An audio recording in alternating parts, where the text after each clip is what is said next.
एक नदी के किनारे एक बहुत ही सुंदर गांव था। इसी गांव में रामू नाम का एक गरीब चरवाहा था। रामू को गाना गाने का बहुत शौक था। वो गांव की भेड़ बकरियों को चराने के लिए पास के जंगल में जाता था। जंगल बहुत हरा भरा था।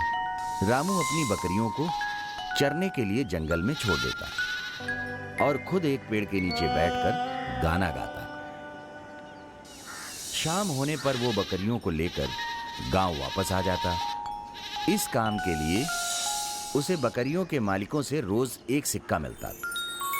सिक्का लेकर वो खुशी खुशी अपनी माँ के पास जाता। माँ, ये लो आज की कमाई। आ गया मेरा बेटा, तुझे भूख लगी होगी, पहले तो खाना खा ले। तभी रामू का छोटा भाई चीनू कहता है, माँ, भूख तो मुझे भी बहुत जोर की लगी है। तुम भैया को ही खाना पूछ रही हो, मुझे नहीं। तू भी खा ले बेटा, मैंने तुझे मना तो नहीं किया। आखिर रामू हम तीनों के लिए ही तो इतनी मेहनत करता है। रामू और चीनू खाना खाने के लिए दोनों बैठ गए। रोज रोज मैं रोटी चटनी खा खा कर तंग आ गया हूँ। कोई मालपुआ या अच्छा भोजन नहीं बना सकती क्या? मैं ये खाना नहीं खाऊंगा माँ, नहीं खाऊंगा। मेरा बेटा दिन भर धूप में बकरियां चराता है, तब कहीं जाकर इसे एक सिक्का मिलता है। कम से कम हम तीनों को भरपेट भोजन तो मिल जाता है। आज खाना खा लो चीनू। मुझे कल की कमाई के पैसे मिलेंगे तो मैं माँ से कहकर कुछ अच्छा खाना बनवा दूंगा। दूसरे दिन रामू बकरियां लेकर चराने गया। उस दिन उसे रोज की तरह एक सिक्का मिला। वो सिक्का लेकर अपनी माँ के पास आया और बोला, माँ, ये लो आज की कमाई। आज चीनू के लिए कुछ अच्छा खाना बना देना।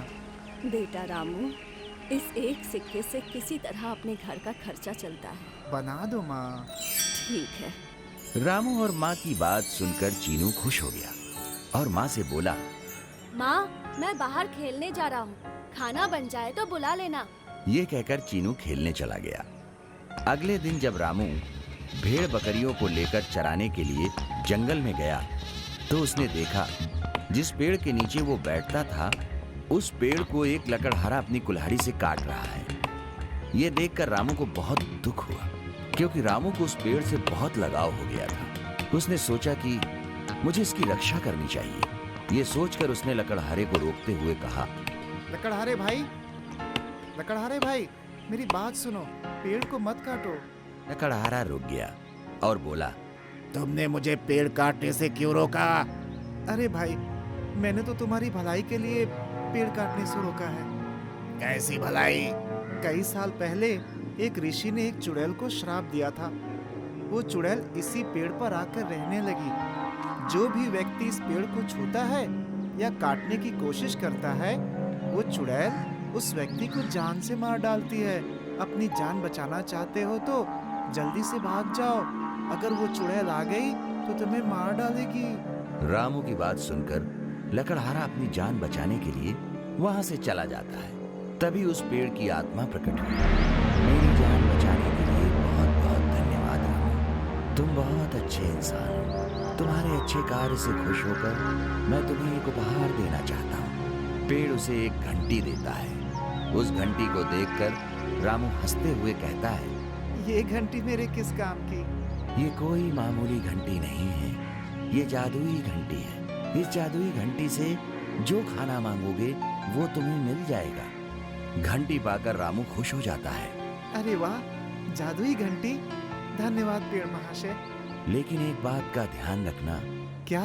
इस घंटी का इस्तेमाल दिन में केवल एक बार किया जा सकता है। पेड़ को धन्यवाद देकर रामू प्रसन्न होकर अपने घर आया और अपनी माँ से बोला, माँ, ये देखो मैं क्या लेकर आया हूँ। ये तो एक मामूली सी घंटी है बेटा। ये मामूली घंटी नहीं है माँ, ये जादुई घंटी है। माँ, इस घंटी से कहकर हम मनचाहा खाना मंगवा सकते हैं। अरे वाह, तब तो बहुत मजा आएगा भैया। चलो खाना मंगाते हैं। बताओ, तुम क्या खाना चाहते हो? मैं स्वादिष्ट खाना खाना चाहता हूँ भैया। चीनू के कहने पर रामू घंटी बजाता है और घंटी बजते ही चीनू के लिए स्वादिष्ट खाना हाजिर हो जाता है। सचमुच इस घंटी ने तो कमाल कर दिया। अब हम भूखे नहीं रहेंगे। एक दिन रामू को बहुत जोर से भूख लगी थी। वो दोपहर को ही घर वापस आ गया। उसने देखा कि चीनू ने पहले खाना मंगाकर सारा खाना खा लिया है। रामू ने जादुई घंटी उठाकर कई बार बजाया, लेकिन कुछ भी नहीं आया। रामू को भूख के कारण गुस्सा आ गया। अगले दिन रामू जब भेड़ बकरियां चराने गया तो जादुई घंटी अपने साथ ले गया। इधर चीनू और उसकी मां को जब भूख लगी तो वे घंटी ढूंढने लगे, लेकिन घंटी नहीं मिली। तब वे दोनों रामू के आने का इंतजार करने लगे। रामू के आने पर मां ने पूछा, घंटी नहीं मिल रही बेटा। घंटी तो मेरे पास है माँ। घंटी तुम अपने साथ क्यों ले गए? चीनू सवेरे से भूखा है। क्या तुम केवल अपना पेट भरना चाहते थे? तभी चीनू भूख के मारे जोर जोर से रोने लगता है।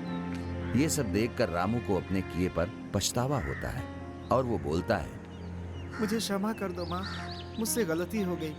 मैं स्वार्थी हो गया था। अब ऐसी गलती फिर कभी नहीं होगी। शिक्षा, हमें स्वार्थी नहीं होना चाहिए।